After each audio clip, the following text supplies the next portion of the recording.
Welcome to Alternative Dog Moms Podcast. I'm Kimberly Gauthier, the creator of Keep the Tail Wagging. For the past 9 years, I've been blogging about raw feeding, pet wellness, and life as a crazy dog mom. I've seen massive improvements in my dog's health since I started raising my dogs naturally, and I'm passionate about sharing my experience to help other pet parents. I'm Erin Scott.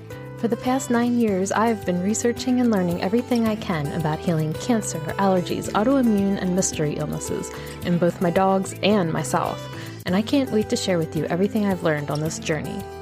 As the Alternative Dog Moms, we're bringing you all the latest dog health news that we're following and sharing the tips, tricks, and resources we learn along the way. Now, let's get started.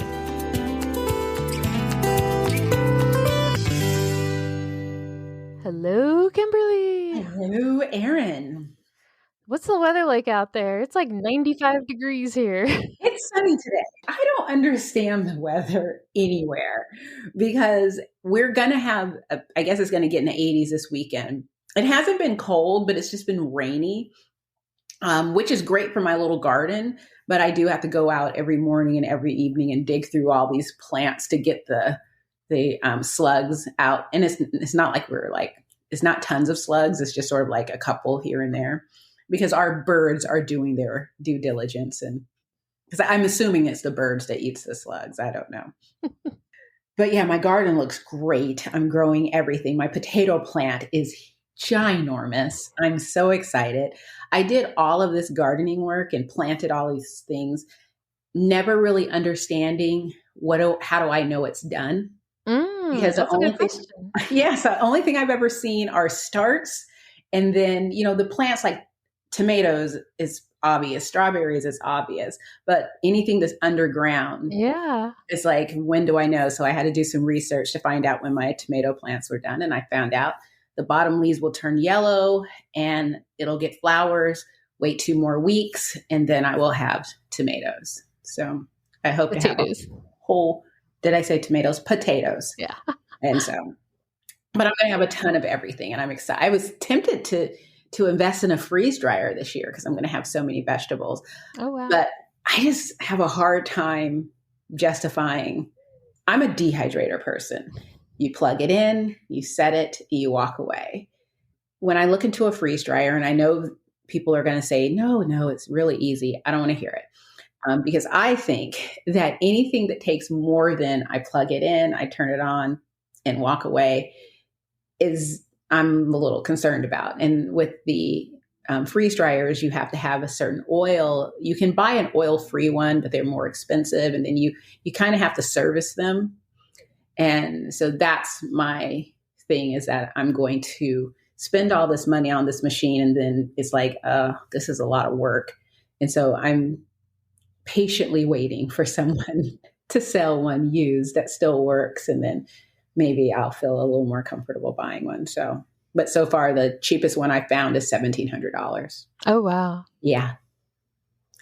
They're an investment, but it would be nice to just be able to freeze dry all my vegetables. But for now I'll be fermenting some, but most of them will either I'll be eating or they'll go into a puree. That's awesome. So, but that long story short is the weather's pretty cool. It's sunny today. Yeah, it's supposed to be like 100 degrees here for like the next few days. I can't live in 100-degree weather. That's torturous. I don't understand it. I mean, I feel fortunate. I just, I'm only really outside to walk the dogs or to get in and out of my car, Yeah. So I'm trying to get up earlier in the morning to take Apollo for a walk, and it's mostly to prepare myself for the summer. We don't have lots of super hot days, but each year that goes by, it used to be that we had a week of 90 to 100 degrees where basically all of us were that's the only thing anyone talked about. You walk into the store and people are just looking at each other like, why? It was all of our, all the fans were sold because we're all procrastinators and we'd wait until it actually was hot to run to the store to get a fan or AC unit or anything. And so we're just all miserable. But it was 1 week, and each year or so it extends. And so we don't have like a month full of 100-degree days, but we'll have blocks of period, 4 days here and then a couple of days weeks go by and then another 4 days. And so I'm trying to get myself into the habit of getting up earlier in the morning because I have become kind of a night owl and walking the dog so I can walk them before it gets too hot, especially because Apollo's dog walking time is at 11. Oh, and that's so later. On the super hot days, it's too late. And usually, actually, his walker will shift his schedule so that he can come and get Apollo. Everyone gets it earlier. Oh, wow. But just in case he can't, I take him. I do have to tell you, I love when I get up at 6 a.m. and like it's already sunny out. Like, I love that. That's the appeal of places like Arizona to me. Or just days and days of blue skies. But rattlesnakes, which I'm convinced are under every bush, scorpions, and the 125 degrees is what keeps me out of Arizona. It's a dry heat. That's what they say. I can't. Because we get the humidity too here, and that does make it more miserable. Oh, that's right. So if it's in the 90s, is it humid too? Oh yeah, and it's gross. Because we don't have a whole lot of humidity here. I mean, it's one of those where when someone says, "Is it humid?" I have to stop and sort of feel, "Is it?" Yeah. That's our type of humid. It's not. It's nothing like the East Coast or the South. Yeah, we have like walk outside, smack you in the face. Yes. No. Ours is a whisper of humidity. It's just like, hey, we're here. Just so you know, so you don't get startled. That's what our humidity is like. So, I see these things online shared about heat safety tips for dogs. And obviously, I agree with the information that they're sharing. I guess I'm always surprised, like, are there people that don't know this? But I don't know. I guess I feel that way about the whole internet sometimes. So. Well, I think that there's always someone who doesn't think. I look at it as, because the first, I don't know, decade of my website, because actually last year, I think I took most of the littermate content off of my website. So for the first 10 years, I had articles about raising littermates because I had 2 sets. And the number of people I would hear from who would, like, someone down the road had puppies and they couldn't choose, so they brought home 3. And by the way, I'm pregnant and I have 2 children that are under the age of, 6. And can you give me some tips on raising these littermates? And I'm just sort of like, yeah, my number one tip is to rehome them because you don't have time for those littermates. Yeah. And, but people making choices like that, that's sort of like, I feel like people make a decision to do something, but just don't think about it, because I can see how you can go outside and, you're in the grass, it's hot, but your dog seems fine. You're wearing shoes, so you're not thinking about it. And so you just go ahead and decide to walk your dog. And the number of dogs that may not complain because, or they just seem fine. Because we used to do this with Scout. We learned to be very careful about playing with them on hot days, because he would go and go and go. And then one day he seemed weird and he was sort of walking like he was drunk. And we took him down to the pond and I remember I was like on the phone with Dr. Lori Kosher, because I'm just like, do I need to take him to the emergency vet? And she was just like, what's happening? And I explained, and she's like, nope, you guys are doing the right thing. And she just warned us, don't cool him down too quickly. Don't put him in ice water. The pond is great. Just put it along his back and let him cool down, and then get him inside so he can get some water, and then let him rest for the rest of the day. And we actually, even though we had that experience, the next summer, we are trying to be careful. But again, it nearly happened again, where we started noticing he was getting overheated. But he was ready to, he can barely walk, but you pick up a ball, he was like ready to go get it again. And so I think that part of the stories are that, and I think part of the stories are just idiots. You're just absolute idiots. I guess I also need to remember that just because I'm getting 57 articles in my feed every day about how, dogs in the heat, it doesn't mean everybody's seeing the same thing that I'm seeing, right? Like anyway, I just always, not everybody's feed is the same as yours. I know. Well, and it is kind of overwhelming because we're all sharing the same content. There are so many things I don't share on my page anymore because my thought is everyone has seen 87 this other 10 people times. sharing this. Yeah. Yeah. Everyone has their version of the temperatures to watch out for. Yes. Touch the concrete before you let your dogs walk on it. Is it too hot? If it's too hot for your hands, it's too hot for their paws. And same thing in the wintertime where it's the cool and how cold it is. And, so I just don't want to inundate. And yeah, you're right. I think that the other thing is similar to raw feeding. There's a point where you're speaking to the choir. Yeah. And that's why several years ago, I shifted my content to be more for the beginner because, that way I'm not boring people by saying the exact same thing over and over and over again.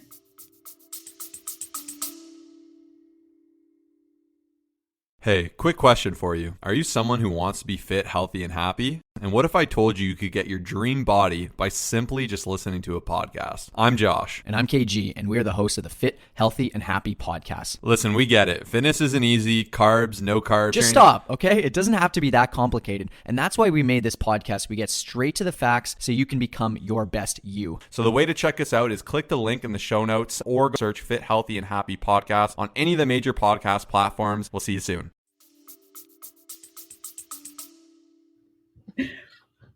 Well, we have had some exciting new things over here. We started our newswork class, and I love it, and they love it, because even though Nessie's the only one that comes with me to the class, Nino gets to play the games at home for practice also. I actually think Nino might be a little better at it than Nessie. Or at least they have different styles, right? Like, because she'll just run around and check everywhere really fast, and Nino will kind of take a beat and then just kind of go right to where it is. It's very interesting, So where do you hide? I mean, are you using scent tins or treats?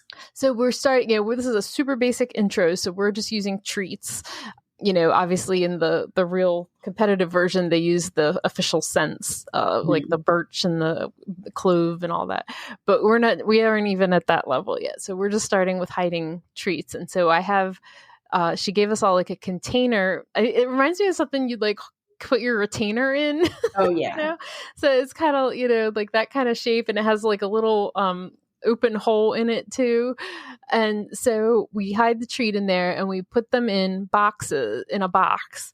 And so we have like 4 different Amazon boxes. And so like the first week we just start with like putting the boxes in the living room, outside in the yard, in the bedroom, like trying putting the boxes in different places so that they're not just only doing it outside or only doing it in the living room or whatever, but they're generalizing it.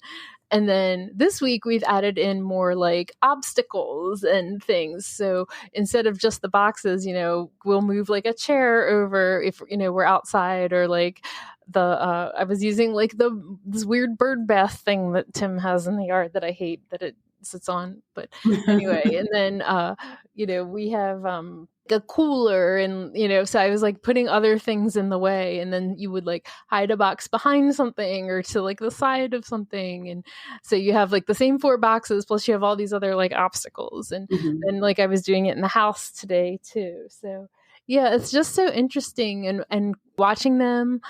And sometimes if Tim's home, I'll get him to record it. And so you can kind of see when they catch the scent of something and like change direction. And it's just been a lot of fun learning it. And I don't have any grand plan on doing the competitive version, but I'm open to it. Yeah. I think it's hilarious. I don't know what might have been on the trail, but I was walking Apollo the other day, and he all of a sudden, just like we were going forward, and he was like, nope, I just passed something. And then I can hear him just like the inhaling as he's sniffing. And I'm like, wow, what was here? Because it was like, really got the attention. This morning we walked. He did so well. I'm so proud of him. He is not a reactive dog, but he does react to things.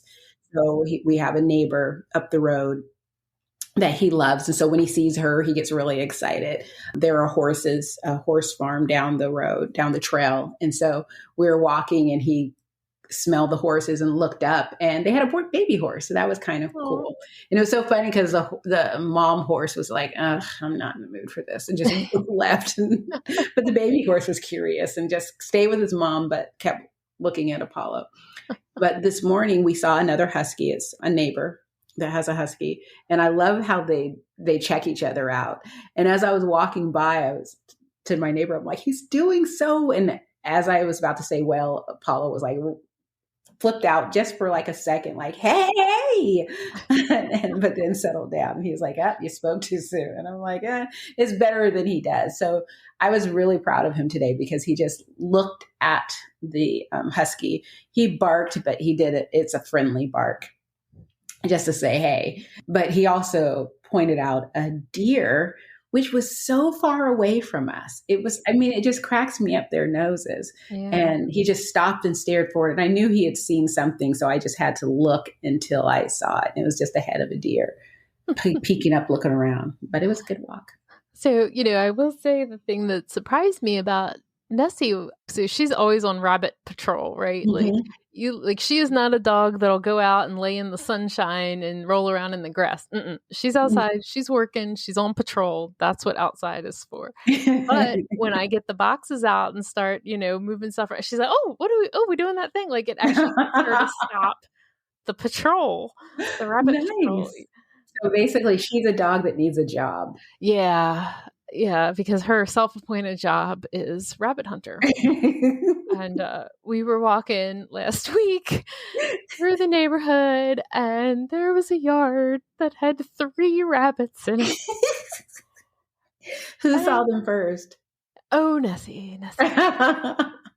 And she has a shriek that she lets out that is very specific for rabbits. Like, she'll get worked up about a squirrel, but she doesn't shriek. And I walk her on a harness, and so she goes up on 2 legs, and I'm basically walking this dog, like a 2-legged dog, who's screaming down the street.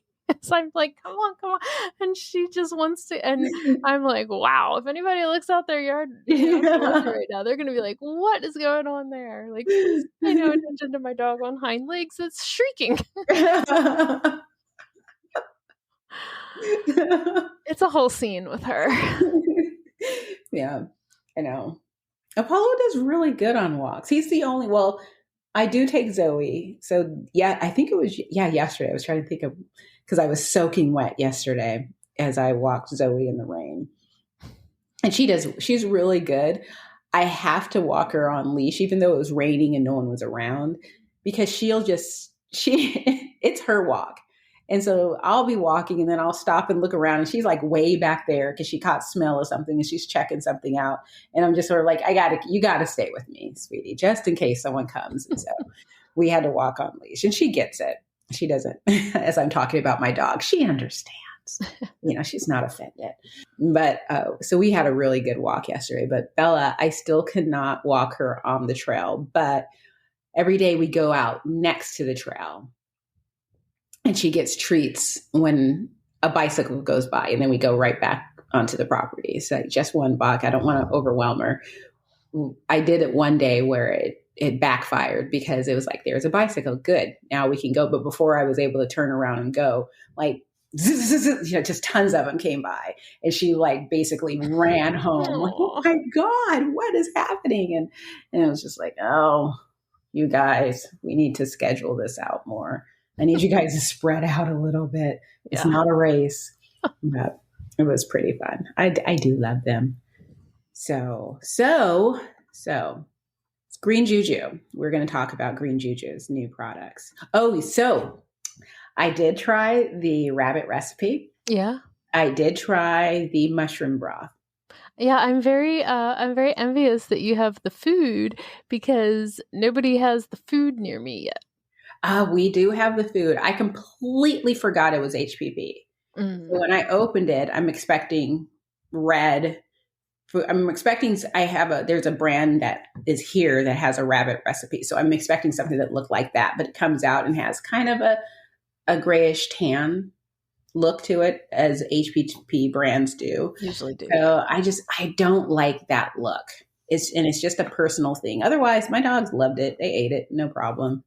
Because I've heard people say that it's very nutrient dense because they actually use a lot more organ meat than other formulations of raw food. And I guess some dogs, maybe that's too rich or too much, but I'm glad to hear your dogs did well on it. Yeah. I think Nessie would do well on it. Nina's been on a gently cooked for a while now, which he's done much better on. I think that's the cool thing about the style that it is. You could cook it. Like if someone didn't want to feed it raw, they could just, put it in a pan and not worry about bones and such being a problem. Because I've done that in the past when I was new to raw feeding and was still a little nervous. And so I would cook things sometimes. But my dogs did perfectly fine on it. I mean, it is expensive. I mean, of course, it was the rabbit. Yeah. But I got it on sale. It was, for some reason, we have the local pet store has a Wild Wednesday where everything's 20% off. Well, all the fresh. I'm very envious of that too. That is awesome. And then they had an additional 10% off of Green Juju products. So I arrived at like 10:30. They opened at 10. Most of the Green Juju products were gone. Oh, wow. I got what I needed, which was a bag of the freeze-dried rabbit, which my cat loves. And I got the rabbit, raw rabbit. But most of the Green Juju products were gone already. I mean, and I don't blame them. I went to a different store because I posted about like, I can't get this. And Patty Whack, which is a great store in Mill Creek, to message, they were like, we got it. So I had to go to Seattle to work the next day. So I came back on my way home, stopped in and got a couple of containers. I'm actually giving one of the containers away to a local dog lover. And this is the mushroom broth? The mushroom broth. It was interesting because I always like to do two things. One, add it to a meal, and two, see what they think like on its own. And on its own, Bella and Apollo were like, yes, it was one of those, like, do you guys even know are you just eating things because I'm giving it to you? Zoe was like, no, I don't know what that is. I don't know why you're bringing it close to me. She doesn't like, I put it a little, like a spoonful in her bowl, and she went and smelled it. Didn't even get close to it. She just took 2 steps back and was just like, no. And I was just like, and I put the bottle towards her and she just walked out of the room. Huh. So she ate it when it was in her food, but she was not a fan of it on her own. That's funny. I gave too much because I usually don't follow the dosing. I usually do a third to start, but I started with, I still started with less than what the dosing is, but it was like a tablespoon. And by the way, these bottles are like this big. Yeah, the bottles were smaller than I was expecting. Yeah, very small. But I started with too much. And a few hours later, Zoe just vomited. Oh. I mean, she was laying on the floor and it was just like sort of made a noise and then, and it was just like, okay. And I don't know if it could have been anything, but she's not a vomiter. And that was the only new thing in her space at the time. She hadn't even had the food yet. So I was just like, okay, I think I did too much. And actually, I was just like, yeah, I don't think this is a good fit. And then the following morning, Bella, who never has hunger pukes, had hunger pukes. And the day that I gave it to that evening, Bella's stummy, I'm going to start using that word, stummy, instead of a stomach and a tummy, was just gurgling super loudly. And Apollo had no problems. So I was just sort of like, 2 out of 3, maybe this isn't a good deal. But then I was like, maybe I should start with teaspoons. And so when I went down to teaspoon, no issues whatsoever. Okay. I think my only problem is that it is a small container. It's supposed to stay good for up to 2 weeks. But if you have one dog, it's going to go bad.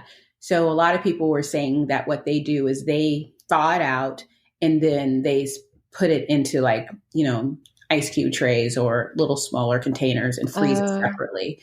That way they can spread it out. And I think that that's a good idea because it's pretty, even though it's a small thing, it's a lot. It packs a wallop. And I did taste it.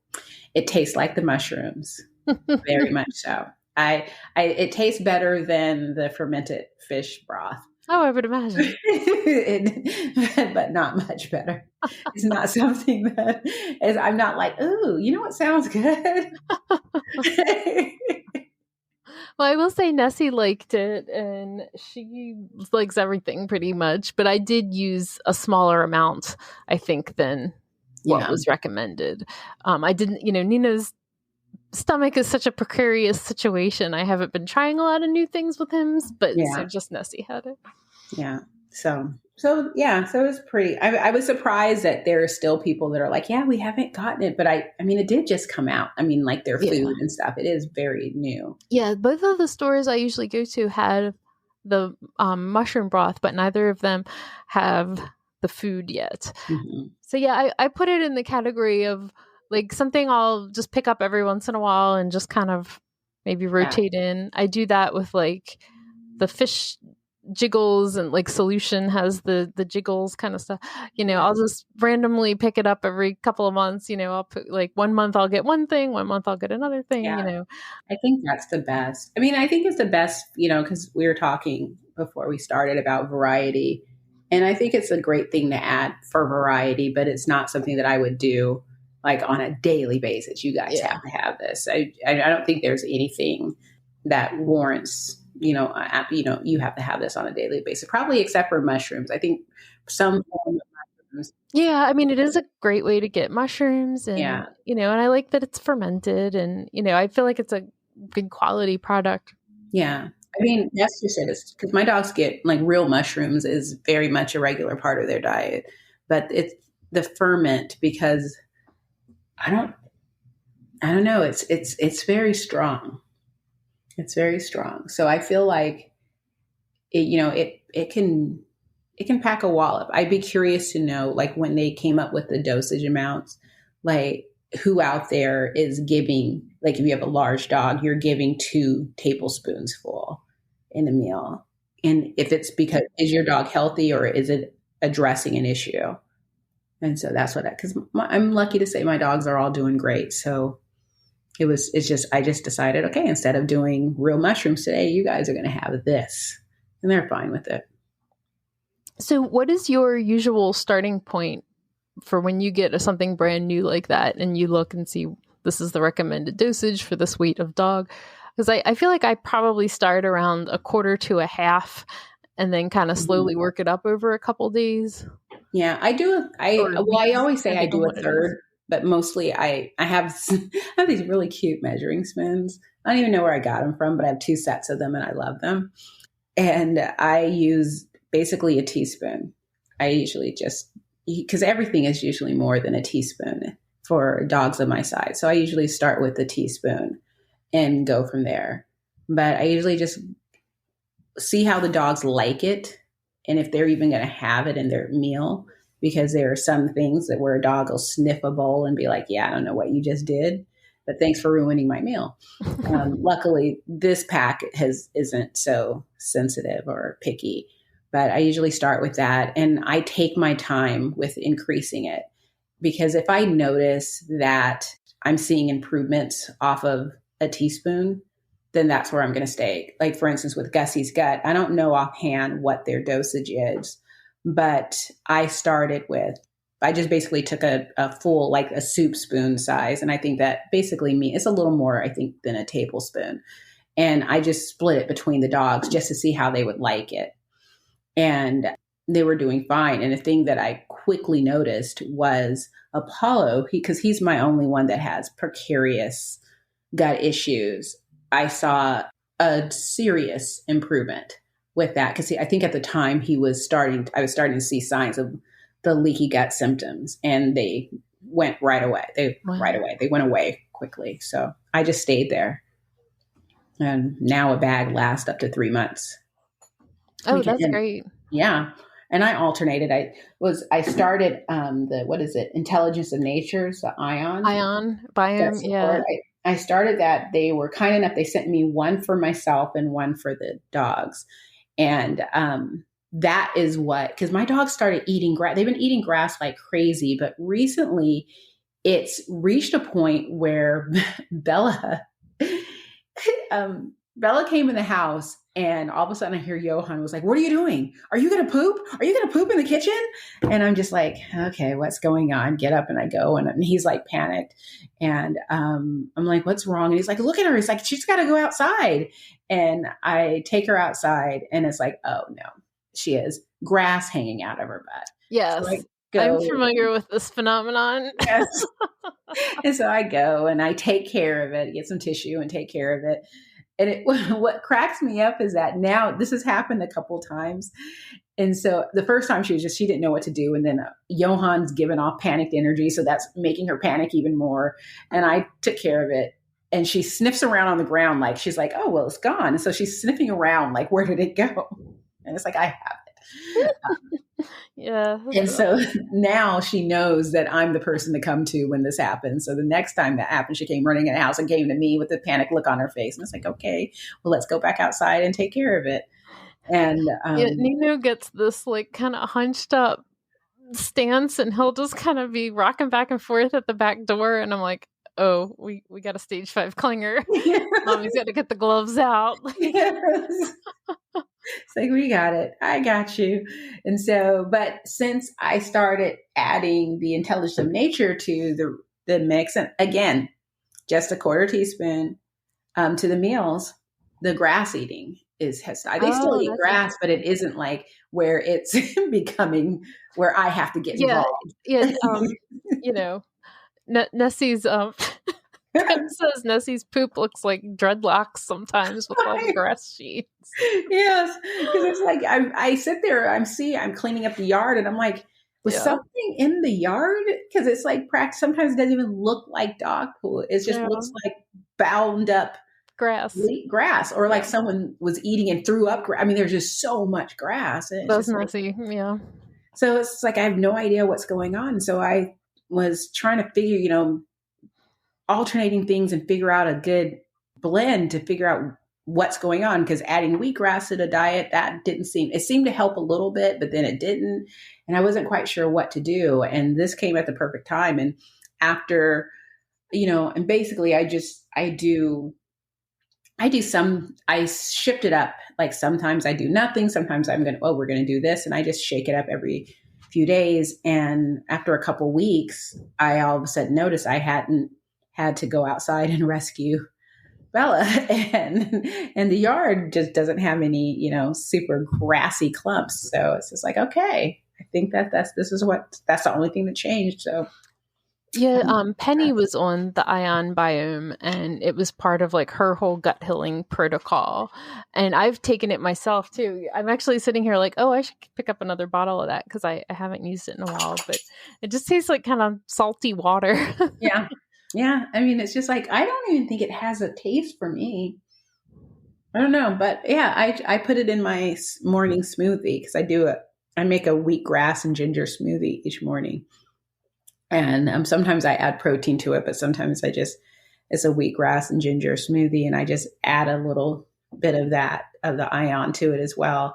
I also, because of our last chat about the colostrum, I add a scoop of the Earth Buddy Pet colostrum to my morning smoothie. To your morning smoothie. Yep. And it's just like, so I don't know. I have felt a lot better. I mean, I recently increased my vitamin D. I mean, it's amazing the things we learn just by researching stuff for our dogs, but I increased my vitamin D. I, started doing the Ion, started doing just various things that I do for my dogs, like with the wheatgrass and the ginger. I love ginger. I'm the person that when you go for sushi, I'm going to steal everyone's pickled ginger because I think it's so good. And I sleep better. I have more energy. I have more focused thought. I'm less stressed out or anxious. I'm going longer walks with my dog. And, so it's been a boost. So I'm happy. I'm the person when you go for sushi that's like, can we do something else instead? I feel like I'm not I'm not a good sushi eater. I went to sushi with some friends and they are sushi people where, with the big bill and they're having all this type of stuff. And they're like, you hardly ate anything. And it's just like, all that rice is filling. So I can only order one thing. I can't order 5 different plates of things. And usually what I order is cooked in some way. Yeah. So yeah, there's no way I could eat anything raw. I made the mistake of reading an article years ago, and that was it for me. So Tim had a bad sushi incident. We call it like the great sushi incident of 2002. And he still can't even like look at it. And, I'm very basic with my food eating. So. Yeah, so there you go. So I usually start with a third and I sort of work my way up. But most everything that I give to my dogs, it's significantly less than what the dosage on the container is. And my thought, I started doing this years ago because I was sort of like, a lot of these supplements were made to address all these health issues that we're seeing in our dogs. And the reason why our dogs have all these health issues, according to some, is because of the traditional diet of processed foods that we're feeding our dogs. And if I'm feeding my dogs a fresh food diet, I should have overcome most of it. So I could probably get away with giving them less of this supplement. I'm just sort of like giving them a little boost. And that's where I started. And I figured that the actual dosage was more of a medicinal dosage, whereas the less amount was a maintenance type of level. And so that just simply works. I use Zoe's, she's my senior dog, so she's my canary in the coal mine right now.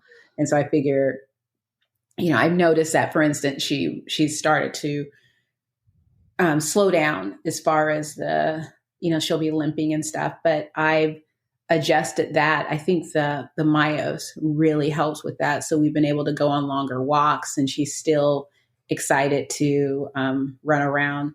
There are birds that are flying around my house and I'm freaking out because I don't know if there's a nest nearby, but they have been flying around our deck for hours and I need to go out there and see what's going on. Anyway, but yeah, so that's sort of my logic when it comes to dosage. Yeah, that makes sense. I mean, I've always tried to start like low and slow for any gastrointestinal illnesses and stuff. But I like that idea of kind of keeping it there for a little while just to see if you see any, changes, positive changes. And then maybe you can just stay at that lower level. And I mean, some of these things are so pricey that, it makes sense to try to preserve it.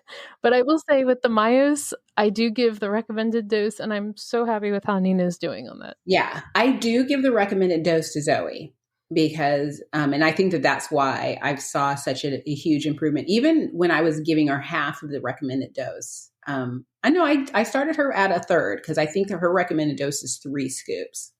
So now it's about 2.5 to 3 scoops. But yeah, I'm seeing a huge difference. The other 2 get 1.5 scoops. And I have it on a recurring order. I actually buy both the joint one and the regular, and I just mix them together.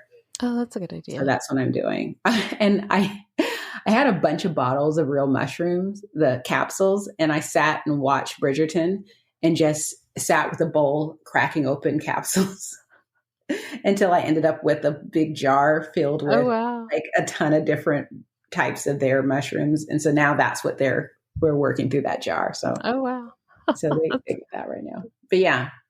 So Dr. Judy had shared something the other day, and I just thought it was a great reminder. So her graphic said, when pets are fed the same commercial diet over and over, even small levels of mycotoxins and heavy metals can build up over time and lead to liver and kidney disease. And I thought that was just a great reminder about like rotating things. Because even if we're using, not the typical commercial kibbles, but, any commercial brand, like, if they have one small mycotoxin or one deficiency in something and you just give that over and over again, it does build up over time. So I thought that was a good reminder. I think it was one of the first things I learned when I started creating content in this space is one of those, just because it hasn't happened to you doesn't mean it won't happen to you, and doesn't mean it won't happen to others. So when people say things like, well, my dog has blank every day and they're just fine. And it's like, yeah, they're just fine right now. But, it's still important to be aware. And that statement also makes me think of synthetics and the fact that, why I want to limit. I don't think I will be able to totally eliminate synthetic nutrients from my dog's diet because, if I ever do anything commercial, I mean, not all commercial brands have been able to not use it. I think most of the ones I do actually don't use synthetics, but occasionally, in fact, I have my spare for when I'm out of town and people are freaked out about raw. One of a brand that I get, it does have a vitamin pack in it, but it's one of those where my dogs get it rarely.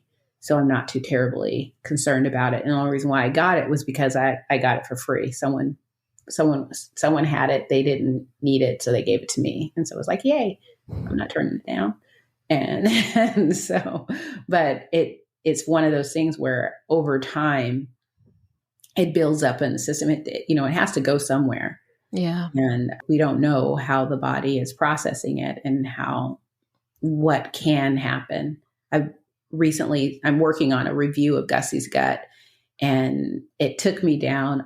I love doing product reviews because whenever I do product reviews, I find myself going down these rabbit holes. And so I went down one last night about yeast overgrowth and mast cell tumors and histamines.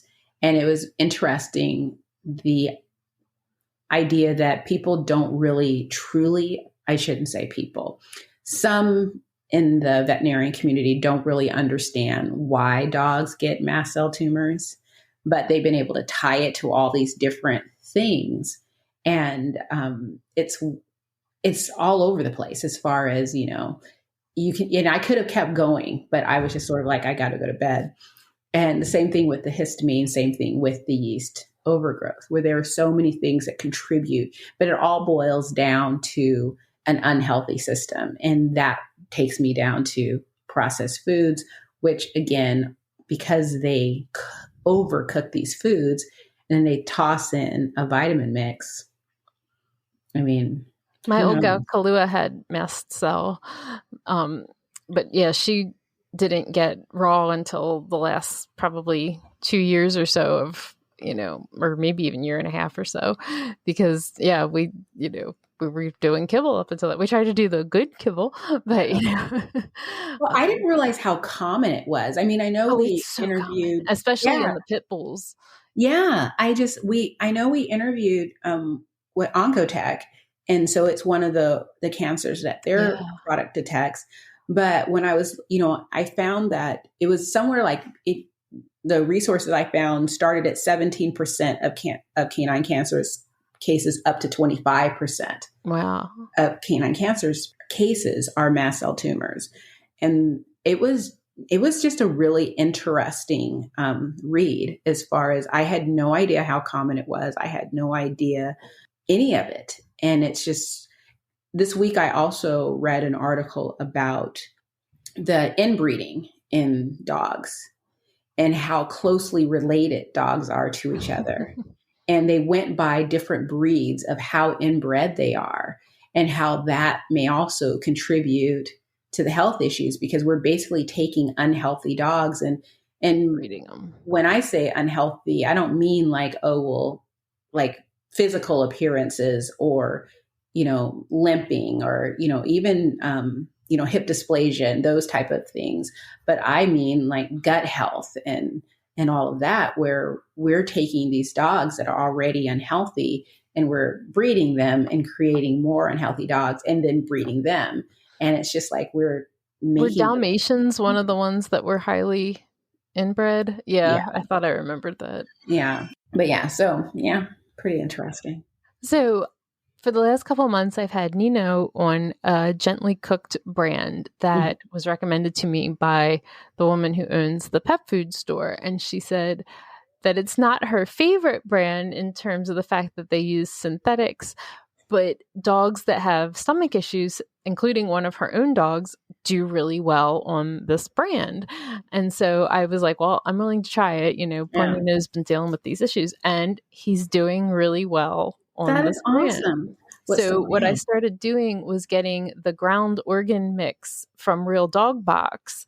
And then I throw some of that in also to help make up for using all, hit the food having synthetics. And so that I just use a small amount, and that does not seem to have like upset his stomach or anything. Yeah. So I feel good doing that. See, well, that's just it, is that Rodrigo had Farmer's Dog, and that has synthetics.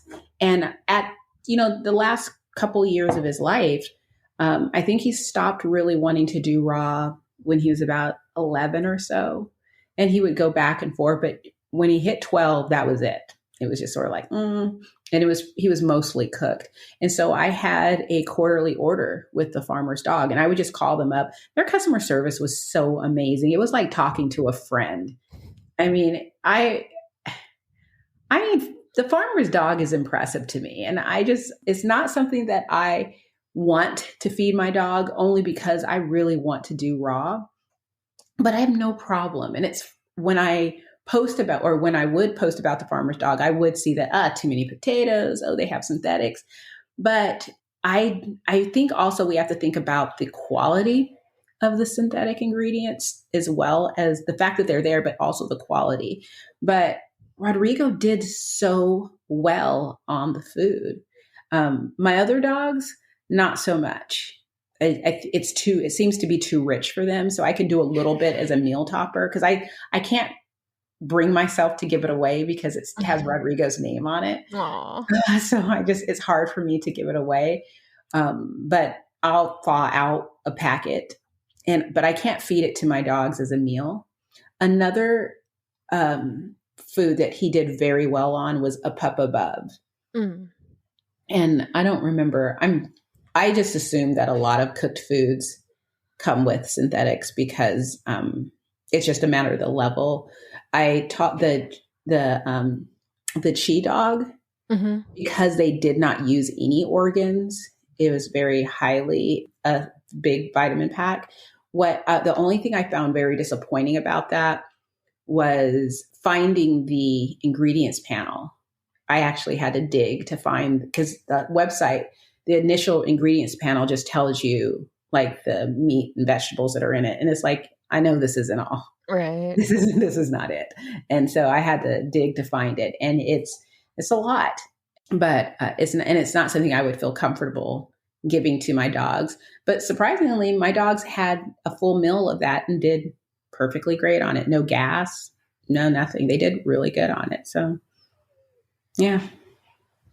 So for other gut health products, by the way, I'm super excited about this new thing that Solutions has coming out that is called Biome. I don't know if this is something I could be able to get at the stores or if I have to order it off their website.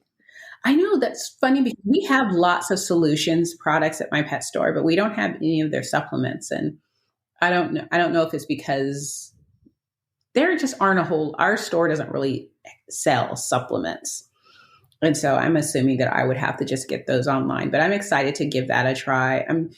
I'm always curious about how the different products compare, as far as, not so much how they do, but what went into making them, because Solutions is just so, and I just feel like I'm blowing smoke up their butts, but I see that Chelsea and Suzanne, they're going to go above and beyond as far as what they bring to the market. And they're going to put a whole lot of thought into the sourcing, into the formulation, everything. And so I'm very curious to know how it compares to similar products that are on the market. It says that they've been working on it for over 2 years and formulated with the help of molecular biologists, animal behaviorists, veterinarians, regenerative agricultural scientists, dog trainers, and pet parents. Wow. Wow. It's a gluten. And so it uses like healthy stuff, like healthy soil organisms with quail eggs, dandelion, diatomaceous earth, spirulina, chicory root, ashwagandha, marshmallow root, broccoli sprouts, cat's claw, and nutritional yeast. Yeah, that sounds fantastic. That has like all of the things that we hear about. Yeah. That sounds fantastic. And it helps strengthen the gut lining and enhance bacterial diversity and regulation to defend against pathogens and create a healthy microbial balance. So both my dogs need that right now. Oh, I hear you. Biome blend. Can you order it on their website? I don't know. In the comments section, it says ask your, distributor to get it. Yeah. That would be interesting. I would have to talk to my pet store and see if they can get it for us. But I do see that Dr. Judy Morgan's has it on her website. And there's another website, Natural Pet Warehouse, that carries Solutions products as well. So here's something. I shared an article on my page yesterday, an article that I believe you sent to me about pet insurance companies with nationwide. And so someone commented that, because in the article it says that they were going to cancel like 100,000 policies. Someone else said that they've updated that and it's now 300,000 policies. Oh, wow. And that a lot of them, it was an interesting discussion as everyone shared what they knew. And people were saying that in a lot of cases, these pet insurance companies, when they started offering coverage for all like the alternative medicines and all of that, basically they were losing money because it's like, one, sick dogs. Two, people were actually taking advantage of, not as in a bad way, but just because it was offered, taking advantage of the fact that now I can take my dog to the vet and have my dog treated. And I have this great policy that'll cover these costs. And so a lot of these costs are just loss leaders. So they're trying to adjust and readapt. And so a lot of the cool things that we loved about our insurance companies, some of us may be losing. I'm just curious to know, for instance, if I lose access to holistic and alternative medicine, are my premiums going to decrease? Oh, no. Exactly. There's one thing I know about insurance companies is that you don't wake out in the long run. Because, I pay as much today for 3 dogs as I paid for 5 dogs a few years ago. I believe it. I've been looking at coverage for Nessie, because I've never had it before. But after some of the experiences we've had, even if I just get like more of like a catastrophic coverage type thing, like I feel like it would behoove us, I guess. Mm-hmm. But I just haven't been able to pull the trigger yet. But I'm like, I don't want to wait too much longer, because then they'll say she's 3 and then it'll probably go up even more, from her being 2. And well, what's interesting is Scout and Zoe, when they were puppies, because you couldn't add them to a policy until after they were, was it 8 weeks or 16 weeks? I can't remember, but they had to be older. They're still puppies, but it was still like $30, $35 a month. Then we got Apollo at 7 months and it was like $55 a month. And the reason why this stood out was because it was pretty much the same amount as my other dogs. Like, it was just like, nope, he's grown now. So I was like, okay. And now I think, when Scout's policy went up to $75 a month, I was like, oh, well, it's because he had cancer. But Zoe also went up to $75 a month. And maybe it's because she had a mast removed. It wasn't cancerous, but she had a mast removed. So and now everyone's expensive. So it's just like, I can't afford to have more dogs if I wanted to have them on pet insurance. So I actually have money going into CDs to cover. Actually, right now it's in a mutual fund, and that's like for any type of emergencies, just in case. Because my thought was that if it got to a point where, because I've heard of other people whose pet insurance, like for one dog, is $300 a month or $400 a month, and I'm afraid to even ask into the details of what's happening there. I mean, this is something where it's a really big dog, and maybe it's a breed that's prone to something, and so that's why the coverage is higher. But it's insane. And it's like, if it got to a point where my pet insurance is now costs cost more than what I pay for food each month, then maybe, I might have to rethink. And what's funny is that there are pet insurance companies that will drop your dog when they reach a certain age. Like they won't cover. I didn't even know that. That's what I've heard too. Yeah. So it's like once your dog reaches a certain age, they'll drop them. And it's just sort of like, I feel like, I want some of my money back. You don't have to give it all, because, administrative fees. You don't have to give it all back to me. But I feel like if I'm able to get to age 16 and I haven't had any claims, I feel like I should get, half of it back. Please. But It's also, I'm very cynical. I just feel like it's all such a racket, but it is. You need it. It's 100% a racket. I mean, it's great when you need it. When Scout was sick, I never once had to, well, that's not true. I didn't have to focus on the financial aspect of his care until the end. And that was because we ran out of pet insurance. And then it was sort of like, okay, how are we going to figure this out? It wasn't that big of a deal. It wasn't, as I'm sure other people would have felt more of a pinch. And it was just sort of like, let's do these things until we get into the insurance resets. And my veterinarian worked with me, but it did help.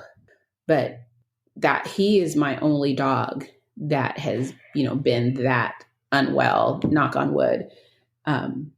My other dogs have been very, very healthy. And same thing when Zoe she had like a lump on her knee, and they basically they took a needle and pulled the fluid out of it, and it went down, but it came back and it filled with fluid again. So they decided to remove it and have it tested, and it came back as benign. But that surgery and everything, it was nice to be able to go, okay, yeah, let's just go ahead and remove it. It's nice to have. Yeah. But again, I'm very fortunate to have 3 very healthy dogs. And I just like the idea that I have this. But if it gets to a point where, if it's costing me $400 a month for 3 dogs, I'd rather just put that money into a CD. Right. And then give it to an insurance company. Right. I mean, it just brings up that whole topic of, people being like priced out of being able to get care for their dogs at a certain point. Yeah.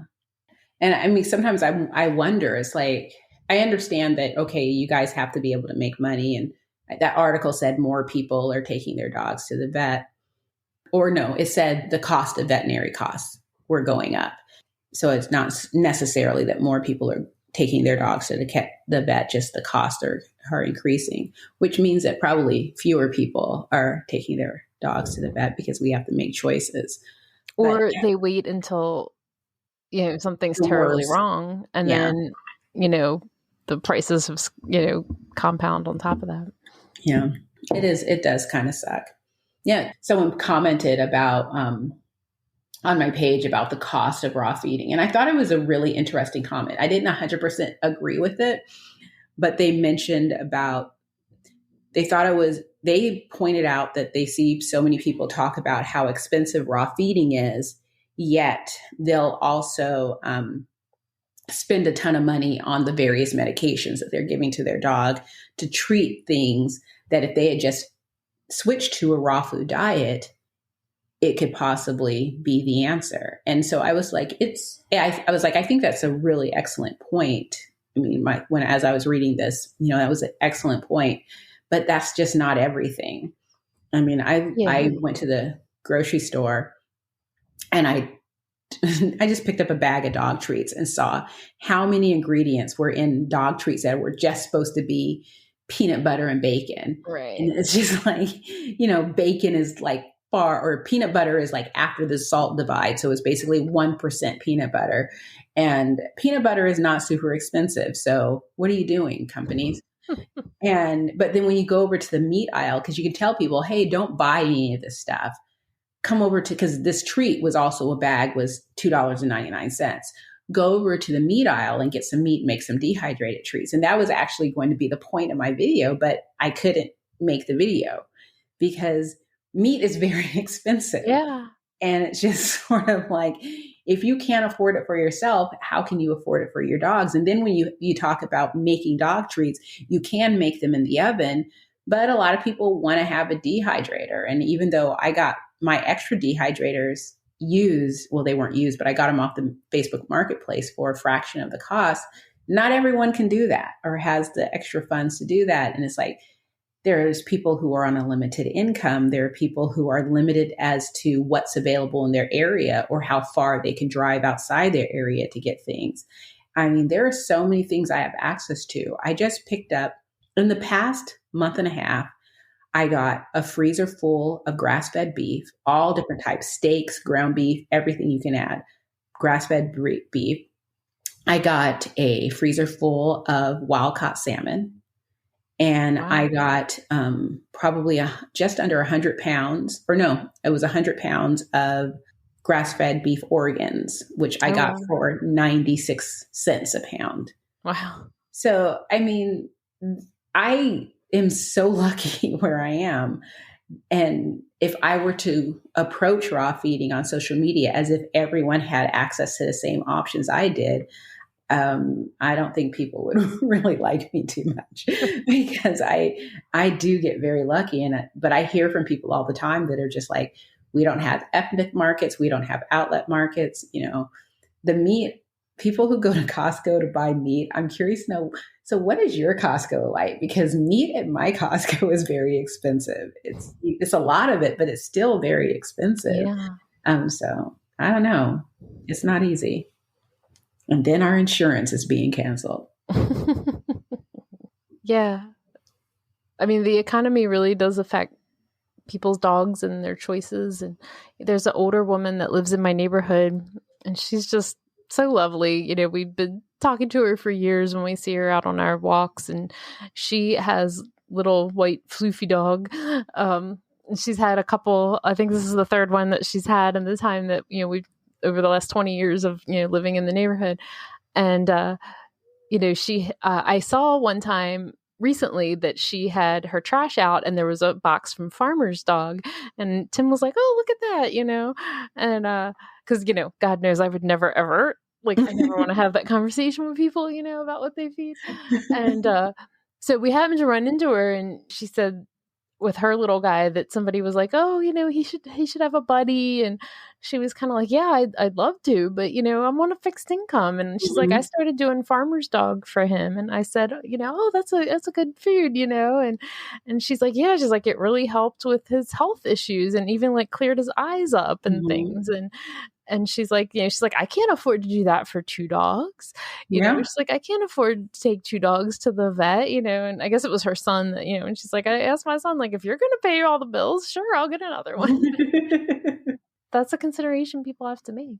Yeah. I mean, it's just I see people who have multiple dogs is another comment on a different discussion where someone was like, people who have 10 dogs and they can't properly train or give them time, their undivided attention, or feed them a healthy diet. And it's just that's such a tough situation because hoarders with, not, let's take those out of the equation. I know so many people do have multiple dogs because they're involved in rescue. And so they're fostering and they're rehoming, or the dogs are with them as a final refuge. And it's just sort of I still consider myself to be on the very outskirts of the rescue community because I just don't have the bandwidth. Yeah. And the bravery to deal with the hard work of it all. And you just see where some of these dogs come from. And it's just sort of you want to be able to save all of them. So I can see how people can end up with multiple dogs, again, not talking about hoarders. And you can't afford to feed, or not everyone can afford to feed all of them a fresh food diet. I knew someone, this lady she was part of my journey in the beginning, who had, I think, 6 bullies, pit bulls, I think, 6 to 8, or maybe even 9. That's a lot of dogs. And she fed them all a raw diet. Wow. But she was one of those, how raw feeding is on a spectrum.